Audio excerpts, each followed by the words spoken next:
Hello friends, welcome back to my YouTube channel. तो कैसे हैं आप लोग? आई होप सब अच्छे होंगे। तो हमने जो है हमारी लास्ट वीडियो में रॉबर्ट फ्रॉस्ट की एक पोएम को कवर किया था, द रोड नॉट टेकन।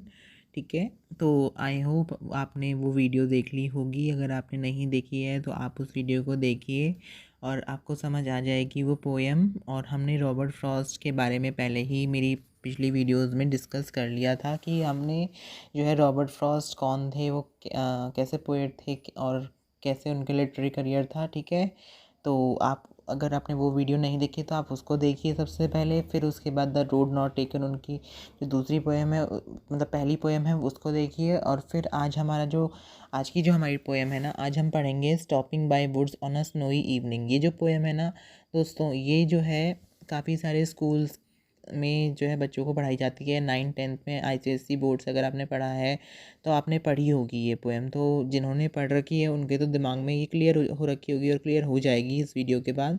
और जिन्होंने नहीं पढ़ी है वो आप इस वीडियो को जब देख लेंगे ना तो आपके अच्छे से दिमाग में क्लियर हो जाएगी, घुस जाएगी ये पोएम, क्योंकि ये डिफ़िकल्ट नहीं है, बहुत ही ईजी और सिंपल पोएम है। और जैसा कि मैंने आपको लास्ट वीडियो में बताया था कि वो 4 स्टैंज़ा पोएम है, तो सेम ये वाली भी पोएम जो है 4 स्टैंजास की है। ठीक है, तो आप ये बहुत ही शॉर्ट पोएम है, बहुत ही छोटी सी पोएम है, आपको ये समझ आ जाएगी। लेकिन इस जो पोएम्स इन्होंने लिखी थी ना, वो शॉर्ट तो थी लेकिन उनका जो मीनिंग था ना, डीपर मीनिंग था बहुत ज़्यादा। जैसे रोड नॉट टेकन में हमने पढ़ा था कि जो है हमें एक लाइफ में एक ऐसा पॉइंट आता है जिसमें हमें अपना एक रास्ता चुनना ही पड़ता है, चाहे वो गलत हो चाहे सही हो, उसी से हमारा फ्यूचर आगे चल के डिसाइड होता है। तो अब हम ज़्यादा टाइम ना वेस्ट करते हुए शुरू करते हैं आज की हमारी वीडियो। ठीक है, तो इस पोएम को मैं वैसे ही एक्सप्लेन करूँगा लाइन बाय लाइन। ठीक है, तो इसमें जो है पहला स्टैंजा है, whose woods these are I think I know, his house is in the village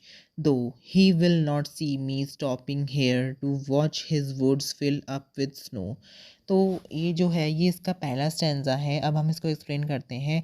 one day the poet happens to pass through a forest. अब एक दिन क्या होता है कि पोएट जो है ना एक जंगल वाले रास्ते से, एक जंगल से होके, जंगल के बीच में से होके जा रहे होते हैं।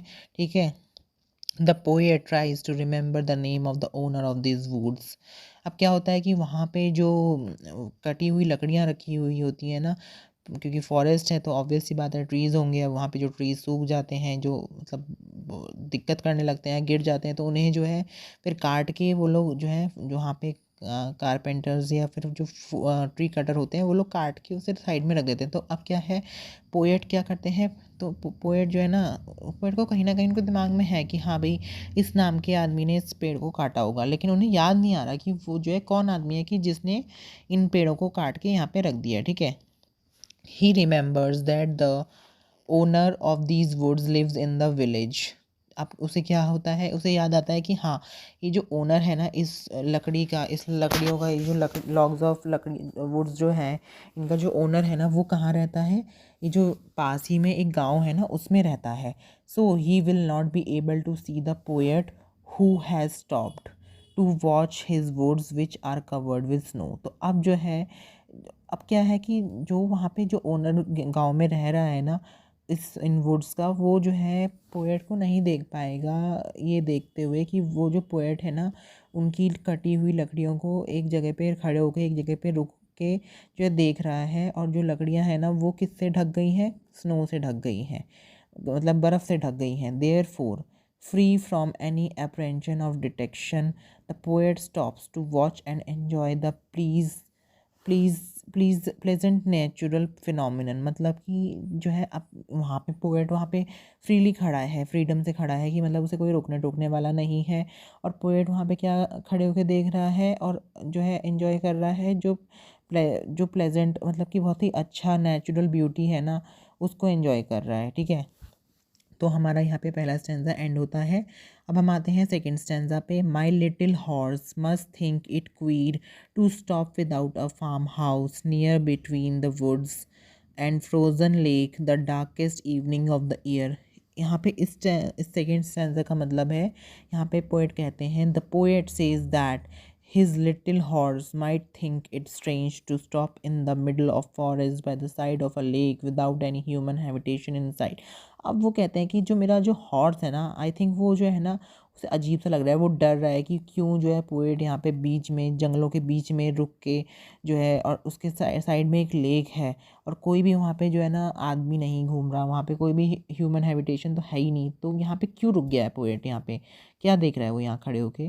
The darkness of the evening coupled with solitude of the place में make the house fearful of the side. तो अब क्या है, उसे लगता है कि अब जो है डार्कनेस मतलब कि रात भी हो रही है और इवनिंग भी ख़त्म हो रही है, तो अब थोड़ी देर बाद रात हो जाएगी और फिर क्या होगा कि जो है यहाँ पे अंधेरा हो जाएगा। तो अब जो है यहाँ पे ना बहुत ही ज़्यादा स्केरी और फेयरफुल हो जाएगा उसके लिए, हॉर्स के लिए, और डरावनी सी जो है ना साइड बन जाएगी ये, जो जंगल के बीचों बीच जहाँ पे वो पोएट खड़ा हुआ है, ठीक है, अपने हॉर्स के साथ। तो ये था सेकंड स्टैंजा। अब हम आते हैं थर्ड स्टैंजा पे।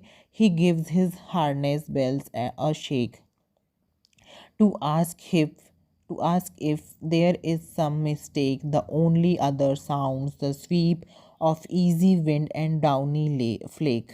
तो अब यहाँ पे थर्ड स्टेंजा में पोएट क्या कहते हैं, the horse gives a shake to bells of its bridle as if to ask whether there is some mistake on the part of the poet in stopping at such a lonely place. अब जो है ना horse जो है ना मतलब काफ़ी देर से खड़ा हुआ है शांति से, लेकिन अब क्या करता है वो, उसका हॉर्स जो है ना एक ना अपने गले में जो है ना घोड़ों के, पहले गांव में क्या अभी भी बांध देते हैं, घंटी से बांध देते हैं ताकि पता लग जाए कि अगर घोड़ा कहीं भाग रहा है अपना चेन तोड़ के अपना वो करके, तो उसके पता लग जाए कि कहाँ पे किस डायरेक्शन में वो गया, ठीक है।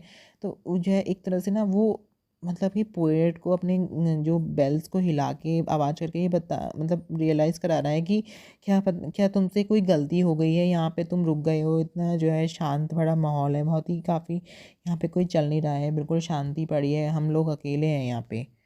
तो आगे जो है ना हॉर्स कहता है कि there complete silence in the atmosphere around, मतलब कि जो है एक तरह से ना बहुत ही वहाँ पे जो साइलेंस हो रखा है पूरे एटमॉस्फेयर में, ठीक है, वहाँ पे कोई भी नहीं है वहाँ पे उनके अलावा, बस खाली वो है और उनका जो पोएट है और एक हॉर्स है उनका, बस, ठीक है। तो वही कहता है the only sound heard is that of wind which is sweeping against the fluffy layer of the snow. तो अब जो है एक ही साउंड वहाँ पे आ रही है, वो क्या है, विंड की। और विंड की भी कैसी साउंड आ रही है, जो स्नो के आपने सुना होगा ना, जैसे जब हवा चलती है तो फिर साए साए हवा करती है, मतलब साए साए आवाज़ करती है ना, तो बिल्कुल वैसी ही आवाज़ आ रही है बस।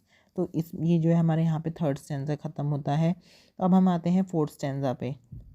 The woods are lovely dark and deep but I have promises to keep, and miles to go before I sleep, and miles to go before I sleep। तो ये जो है फोर्थ स्टैंजा है और इस पोएम का लास्ट स्टैंजा है। तो आज अब हम इसको शुरू करते हैं। The poet finds the wood lonely dark and dense. तो अब जो है पोएट को भी जो है लगता है कि हाँ, ये जो वुड्स हैं, ये जो कटी हुई लकड़ियाँ हैं यहाँ पे, ये बहुत ही ज़्यादा जो है अकेली, मतलब लोनली मतलब अकेली है, डार्क मतलब कि रात हो चुकी है बिल्कुल, और डेंस मतलब घने जंगलों के बीच में वो अकेला है अंधेरे में, और ठीक है।